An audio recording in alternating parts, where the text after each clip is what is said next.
দাদাদের ছেড়ে এই সবুজ শ্যামল বাংলাদেশে এসে বসবাস শুরু করছি। আহ কি শান্তি।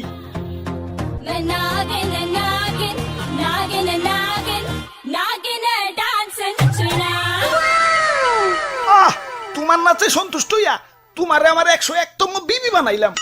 যাও বাসর বড় অপেক্ষা করো, দুমাইয়া বংশ বিস্তার হবে। হুজুর বাংলাদেশে আইসা তো সেলিব্রিটি হয়ে গেলাম, আমগো কাছে তো কাঁচা বাদাম হিরো আলম ফেল।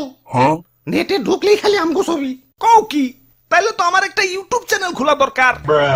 কিরে রাত সবাই তো ফাঁকা ফাঁকা লাগতেছে কে? সেনাপতি কো? ও R15 কিনতে গেছে, লগে একটা গোপ্রো ক্যামেরাও। ও ব্লগিং শুরু করবো। আর মন্ত্রী কো? মন্ত্রী তো বিয়া করতে গেছে, কাপল ব্লগ শুরু করবো। পরে বুইড়া বেডি বিয়া করতে কইও, আর নামের আগে প্রিন্স লাগাইতে কইও, ভালো মার্কেট পাইবো। হুজুর ওই, ওই, ওই, ওই, কি হচ্ছে, কি হচ্ছে? মাথায় পানি ডালো, পানি ডালো। পানি লাগবো না হুজুর, আমার রাসেল ভাই পাওয়ার এক খুপে আমার রাসেল বইন পার এক বাড়িতে একে একে আমার রাসেল কাকু পার, মামু পার, জ্যাঠা পার, ফুফু পার, খালু পার, সব আমার চোখের সামনে খুন হয়ে গেল। কোনো মতে জান্ডা নিয়ে পলে আইছি, ইয়া লেজের মধ্যে এরা বাদিও খাইছি। দেখেন না লেজটা হুইল্লা গেছে। এত বড় স্পর্ধা আমার রাসেল ভাইপারদের হত্যা করে, ওরে আমি শুলে চড়াবো।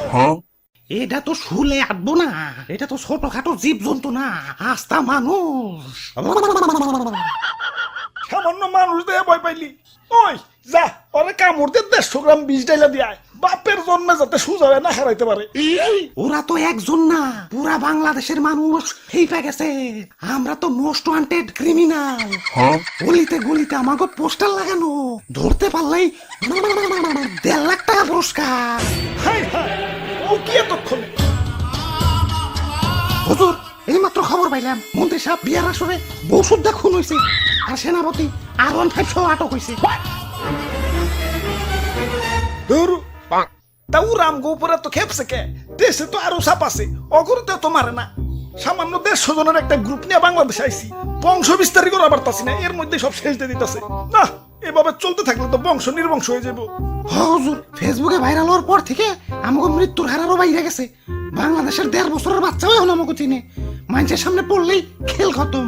কি এলাকায় নতুন নাকি? আসো পরিচিত হই, আমি ধরা সাপ। মানুষ আমার তেমন কিছু কয় না, খুব নিশ্চিন্তে জীবন কাটাইতাছি। যাই খিদা লাগছে, একটা ব্যাং ধরি গে। কিরে ও কি কয়ে গেল? হুজুর ধরা সাপরে কেউ মারতে চায় না, ও বলা প্রাণী তো মাফ করে দেয়। ওই বুদ্ধি একটা পাইছি, বাইসা থাকতে হইলে ধরা সাপ হইতে হইব। মানে মানে কিছুই না, আমাকে প্লাস্টিক সার্জারি করতে হইব। যাও এটা দক্ষ রুম মিস্ত্রি ডাইকে নিয়ে হোক।